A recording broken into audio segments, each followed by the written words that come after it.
come out of a shell. That sometimes being locked in is damaging to your own self. You can be stuck in your mind and contemplating and just trying to think of the word. You could, what is this? It's when you're skeptical. Right. Well, I'm not exactly sure what word you're looking Anyway, for, it's a word that describes what? It describes being paranoid. That's what I'm thinking of. Okay. So like sometimes you need friends around you that will pressure you into doing the right things. You can be peer pressure into making the right decisions. Right. You don't always be peer pressure into the bad things. Sometimes you need people around you to give you that push because positive reinforcement. Yeah. That positive reinforcement goes a long way. I believe that. That's a big fact. So as it pertains to the vaccine mandate, do you think that this is something that like the government might be pressuring people, like by telling you, like you said, they said they're going to jump you if you don't do this, and you really was no real consequences. You just made a conscious decision that, hey, what I'm going to just do it. Mm-hmm. But, like when they tell you you can't go to work or you can't go to school or you can't go to concerts and you can't go to the movies and you can't unless you take the shot. Like, can we view that as a form of peer pressure? Well, being that said, it is peer pressure because now this week on this 7th, my aunt will be losing her job because she's an 911 operator and she can't take the vaccine, and they pressure her to take it, and she can't take it due to her medical condition. So they're going to let her go, and I think basically she's being pressured into taking this shot. Mm-hmm. It's to me, it's the bad end of peer pressure. You're forcing somebody to do something they don't want to do. It's like a woman getting raped, and she say no means no. Like, so I'm telling you no vaccine, no means no. Right. But I say yes means yes, But they have these things, they see that yes means no and no means yes. But it's pressure. It's peer pressure. All right, cool. You want to say anything else on the topic, peer pressure and vaccine before? Yeah, I feel like really what it's called is vaccination discrimination. While I was working, they had me read and figure out how to communicate with the customers and how to tell them that they won't be able to come inside due to them lacking the vaccination card. And really, it's like, it's just, I don't know enough to say about it, man. I feel you though, because it's like at the end of the day, what does a card really say at the end of the day? Okay, because you're just saying I have to have proof of vaccination, but what is the proof? Like at the end of the day, a card that anybody can make. Like the reality of that situation is still skeptic. As long as I'm wearing a mask, what's the problem? A paper card at that. It's not even like in the shape of an ID type. Right. You don't even need it, lamination or nothing. In fact, you can just pull it up on the phone. Here you go. Exactly. I feel like the phone works more in their favor because that app, it shows a barcode and you can get it scanned. Right. All right. We want to talk about an issue that plagues our community. Hypertension, diabetes, and obesity. Now, we can run through each one of them individually, but the reality is they all plague our community. Hypertension, for lack of a better term, we just call it high blood pressure. Diabetes, we just call it the sugar. Sugar. And obesity, we just say, they just fat, So these are three things that Mike wanted to come on and talk about. Talk about those three things. Well, as a person, as me, was borderline diabetic. I kind of overcame that. That's clear. Hypertension, had that. No longer need to take pills no more. That's settled. Obesity, as you can see, that's obese there. But this is coming down as well too. Hypertension basically is an hereditary. I don't want to say disease. It's something hereditary. It runs through the dream line in your family. Mm-hmm. So whoever, grandma, grandpa, whoever can have it. But grandpa and grandma on different sides, have both sides. Your mother's side or your father's side has it. Right. it's going to be harder on you because now it's double the play because it's more crucial to you. Right. To maintain hypertension in our communities, we need to stop, first of all, these fast foods. That's number one. Number two, you need to stay out. Number two, moms and pop shops need to change their menus just a little bit. I ain't saying change their menus all the way to make it healthy stuff, but change it to where people who has no salt, no sugar, stuff, and stuff like that. It's because it's a basic thing. What's the how can I say it? It's on the tip of my tongue. See, this is what I'm saying. All right. But yeah, just have it evened out between the people that could, the people that can't. Create a healthy balance. Right. Okay. I want to ask. I'm gonna put a scenario together, or do you want to talk about the hypertension, diabetes and stuff first? I feel like it's systematically put into our neighborhoods. You know, if you're from New York, you know you go in the store, you can get a 50-cent bummy. You feel me? Or nothing. I mean, tropical fantasy. If you go to Manhattan, you're not finding that unless you go up to Harlem. They barely even have Chinese restaurants up there. Exactly. Right. You feel me? You go in a Chinese restaurant, you see them making your food, but when you see them eating, they're not eating the same It's food. not even Chinese food, exactly. Thank you. So it's like it's really thrown in our faces. You know, I'm from the Bronx.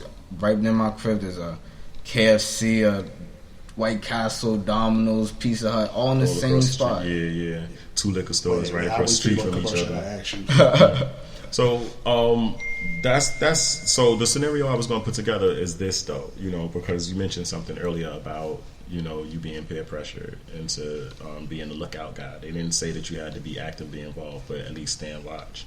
But obviously you still got the same consequences because you were still a participant. So we're raised on certain diets, our moms, our pops, they cook a certain way, but then you go out after you graduate school, you go away for college or you go wherever, and you find a new way. And you learn that, all them ham hocks and, chitlins and all of that was never good for me in the first place. So now you go back home for Thanksgiving and they got a whole table full of all of this stuff that you ain't even supposed to be eating. I mean, do you now have a choice now to say, you know what, that's not good for me. I bought my little green bean, my green bean salad over here. I'm going to just sit and have my salad. Or are you going to indulge in that, ham and that baked mac and cheese and hog maws. Like, yeah, tell me what's going on. Respectfully, yeah, I'm making me a plate because like you gotta keep it real with yourself. Honestly, it's discipline. If you're able to keep yourself together for a long period of time, when it comes down to like holidays, Thanksgiving and Christmas, which is very close together for you to be gluttonous, you go make you a really small, portionable plate. You ain't gotta disrespect anyone who put their patience and time into cooking. Or they foot. Yeah. Just putting the emphasis on it. Right.